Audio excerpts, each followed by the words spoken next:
for unloading down there. Yeah. Folks, before your ship leaves, those on the ship, you'll be amazed to see not one bit of land left there. Excuse me. Now, Mrs. Rice had a lot of company, and so she also built this green cottage to our right, and the brown cottage next to it, and the one across the street from it.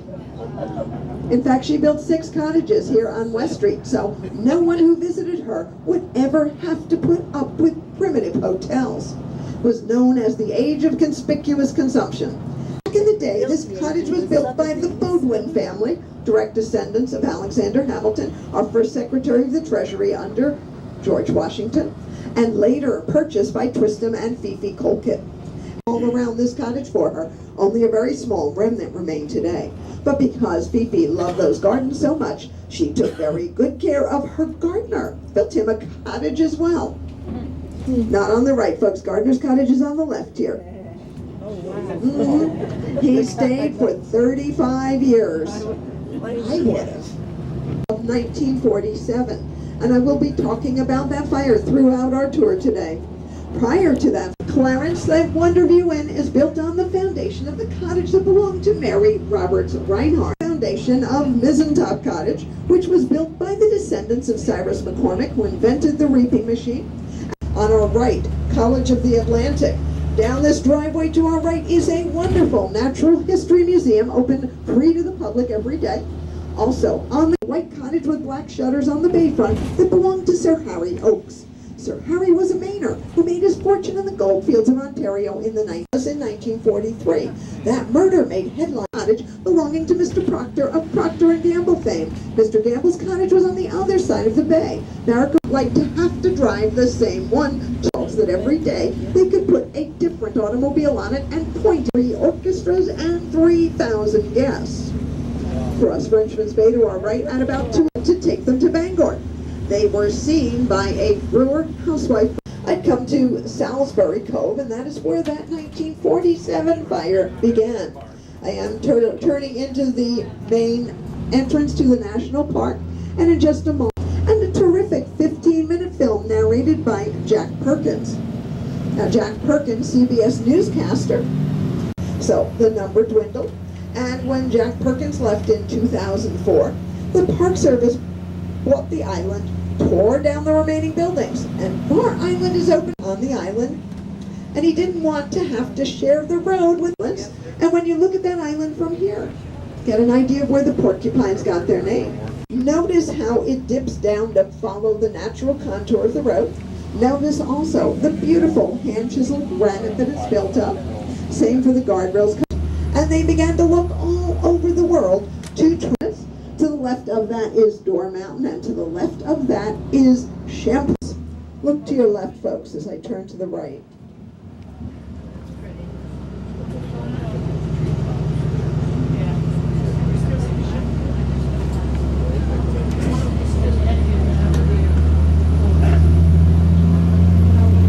Now, many years later, 17 her grandfather's lands. That court's response to Marie was something along the lines of, not Europe. No peasants lined up to lease this land, and they ended up having to live on it of the national park.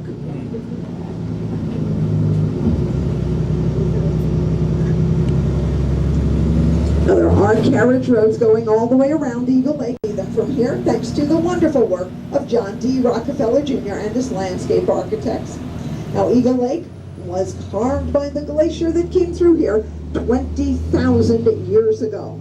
That glacier on our left, several places where there's black rock in between the pink granite. These are known as intrusions, caused by volcanic activity, forcing the lava up into a crack in the granite that hardened into the black igneous rock you see.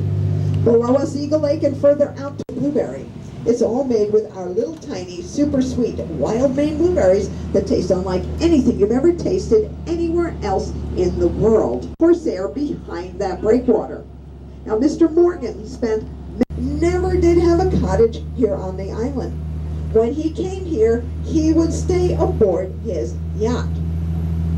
Now, before you folks, he found that the Liberty was smaller than the Corsair, so he immediately commissioned the larger yacht.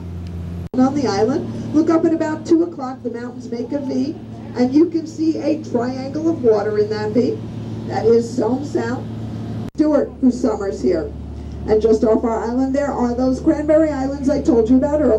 We will have achieved 1,530 feet. Cadillac Mountain is the highest mountain on the eastern seaboard, all the way to Rio de Janeiro. And if you were to come back, be able to hear the trolley's bells. So please watch your time. By the way, do bring your jackets. It's frequently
open-air rail car was very noisy, and people would have their lungs filled with the black smoke coming from the steam engine, and cinders from that steam engine would land on their clothing, burning holes in it. Finally, the end of the Green Mountain Cog Railroad here. But Mr. Clark, as I told you, was a very New Hampshire, so he offered to sell them some equipment. The railroad, the very same one that used to come to the top of our mountain. They tell me up until a couple of years ago, they were still using one of the original steam engines. On Clefstone Hill, featured a horse racetrack, tennis court, 17th. In 1910, President William Howard Taft came here for a summer. He loved to play golf after him. A Door Mountain was named for the Door family summered at Old Farm every year, and George Door grew to love this island reservation. One of the very first nonprofit organizations of future generations. And the trustees did this for 13 years, and they had set aside nearly 5,000 acres. But some folks were becoming concerned about how much land was being. All we need is your signature. So, in 1916, with President Woodrow Wilson's signature, this became Sur de Mont National Monument. A very important general in our Revolutionary War and yours, but this park has nothing to do with war. There are no battlefields here. He gave this land when he claimed it for France. They said that would suit them just fine. Well, folks, Verrazano are here to retain their homes and lands if they were willing to swear allegiance. It's on Golf Digest list of the 100 most difficult courses in the United States. Recently named number 3 among all golf courses in New England, and it is currently open to the public. I understand with a Chamber of Commerce meadow with Door Mountain at the back of it, Great Meadow is a marshland, and there is a boardwalk that comes part of the Sur de Mont property. And back in the early days of the trustees, George Dorr very much wanted to add this beautiful land to the land they were setting us. All these plants for our benefit as well. It's still in bloom, and we still have some bloom on our carnivorous plants out in the bog. Abbey Museum. Now, Dr. Artifacts excavated a number of shell middens here. This museum was built to house his collection. Since that time, they've built a larger Abbey Museum. Across the lawn, coming up on our right, you'll see the Native American wigwam, also a white pergola that caps the original spring. We are going to have 15 minutes here, folks. Where's the garden? This way? Yep. I'll lead the way if you like. Right this way.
The final nail in the coffin.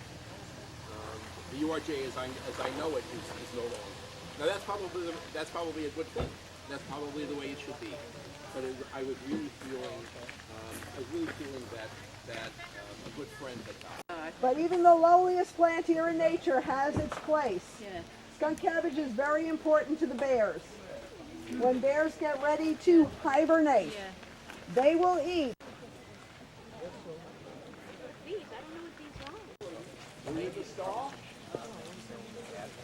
Oh, okay. So I'm sorry it happened. I know that.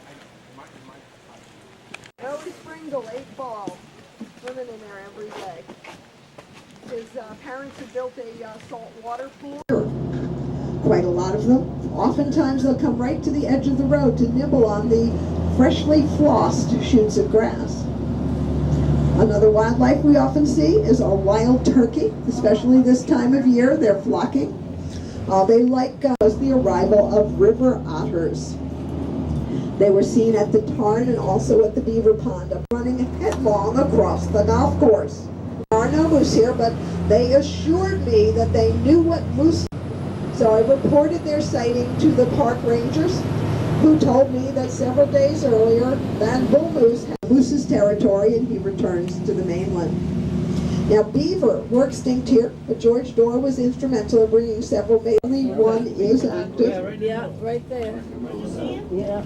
We'll continue to cut down trees, and there's two reasons for this. One, they have to gnaw on a regular basis, or their teeth will grow so long that they will be unable to eat. And the other reason is that they will take some of the bark from those some of those branches from those trees. They will put them on the bottom. We do not typically see beavers on our trolley tours. Beavers are diurnal, which means they are typically active at dusk and dawn. I did see beaver out here one day, It was a day in which we had received a tremendous amount of rain in a very, very short period of time.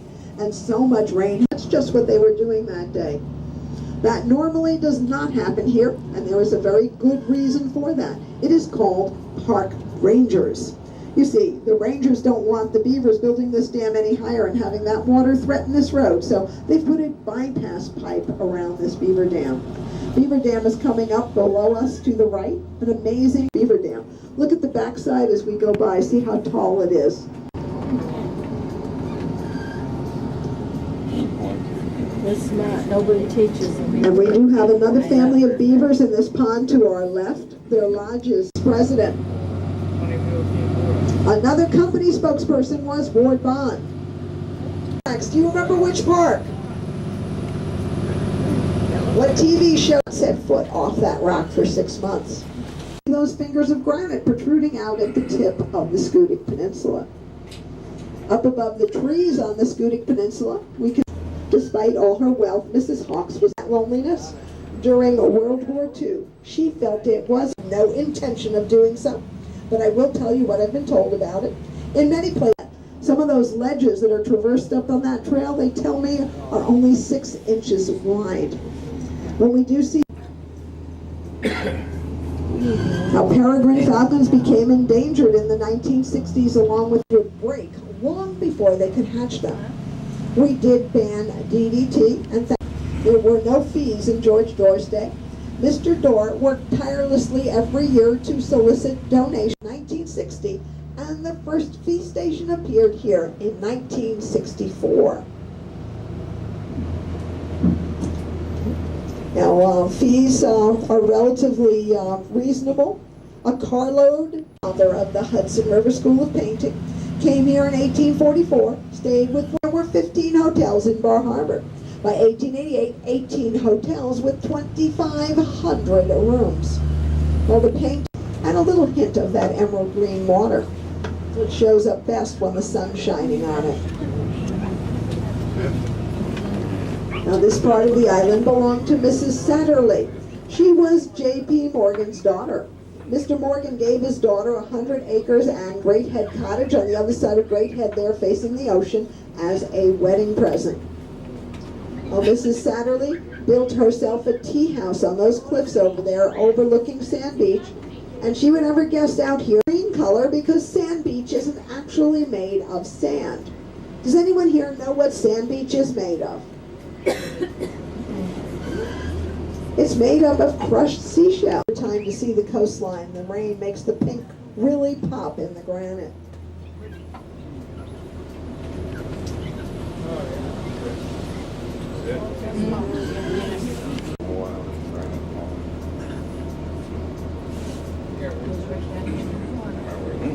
Goes right down to the water.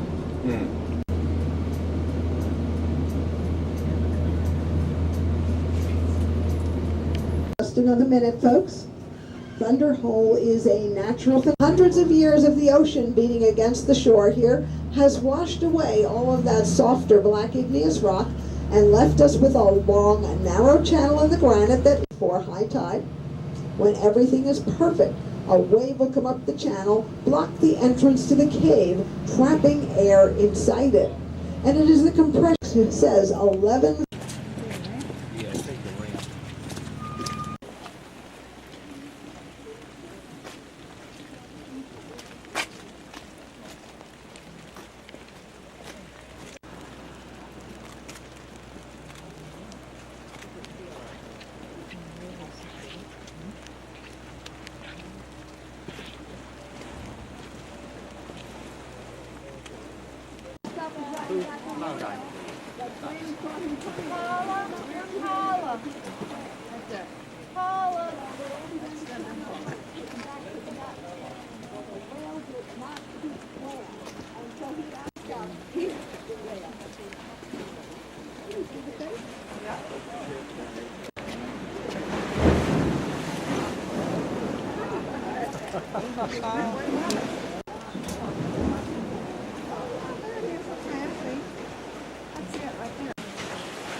Okay.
Sandy Beach from the Virgin.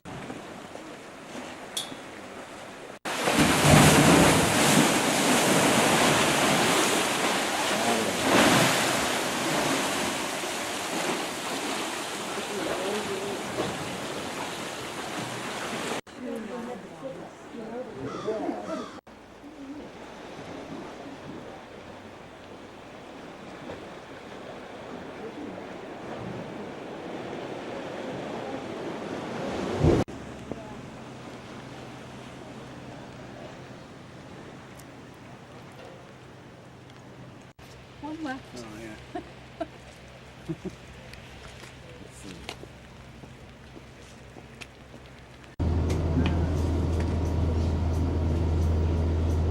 Now, when a lobsterman pulls up his trap, he may have a dozen to look to see if he has any lobsters in berry. That is what they call it when the female lobster is carrying eggs under her tail, because they look just like berries. If he has a female in berry, he has to notch her tail and throw her back. Then he looks to see if he has any lobsters with notched tails. He has to throw those back. They'll keep those notches for about 2 years. Then he gets out his special measure, and he measures the distance from the eye to the back of the carapace. If that distance is less than 3 1/4 inches, he has to throw that lobster back. On to Otter Cliffs, thanks to Frederick Law Olmsted, who designed this road to go out on these cliffs without affecting the view of the cliffs from the shore. Otter Cliffs are the highest on the eastern seaboard at 120 feet. Wow. Now I mentioned that the Park Service will You can imagine how Look deep how far that down is, that and then is. 50 Yeah. feet above that. Now back to that, lobsters can live forever. A hand or an arm? Well, the scientists think they're very close to breaking the genetic codes that will enable them to teach us to do just that. When this country first got into World War II, Alessandro wanted to go and fight for his country, but he could not pass the physical. It was when John D. Rockefeller Jr. was helping the Park Service build this Park Loop Road. And what does it tell us? Fire. Exactly. In 1947, into downtown in a minute, I'll show you folks how to walk that shore path and catch those glimpses of those original. Tristram Jr., Fifi's son, built a modern-day cottage on that 10-acre campus in the 1970s, and he still spends summers here. Dining opportunities for you folks. First one is coming up just ahead to our right with it's the white building. It is Poor Boys Gourmet Restaurant special menu. Also have a great regular menu. That includes a dozen ways to enjoy your lobster, just like the second version of the Roddick House. At its third version, the Roddick House was the largest hotel in Maine, featured 6 floors, 400 rooms, and 2 bathrooms per floor. Roddick House was famous for much more than being the largest. Very popular with the teenagers. About a lot of teenagers here. The Roddick House had several dances every week, so it became their favorite hangout. And the lobby of the Roddick House became known as the Fish Pond, because that is where the young ladies would go for $1,000. And they tore it down. Our Village Beautification Committee erected our band shell for $89. Village kicked in another $30 for park benches. So have concerts here, no longer the Boston Philharmonic like it would have been back in the day, but still quite a lovely time.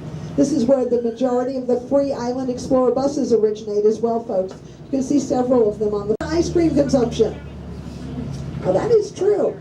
We have a number of local brands, genuine Tiffany Dome. And then that will be the clock you hear striking the hours while you're here in Bar Harbor. And banks here were known for another reason. It was in these banks' vaults that the cottagers would store their liquor during Prohibition. We have pictures to prove it. In fact, they tell me that the Kennedy family had a representative at every bank get first dibs on those shipments coming out of Canada. Pink pastry shop to our left, 6 variations on our traditional whoopie pie.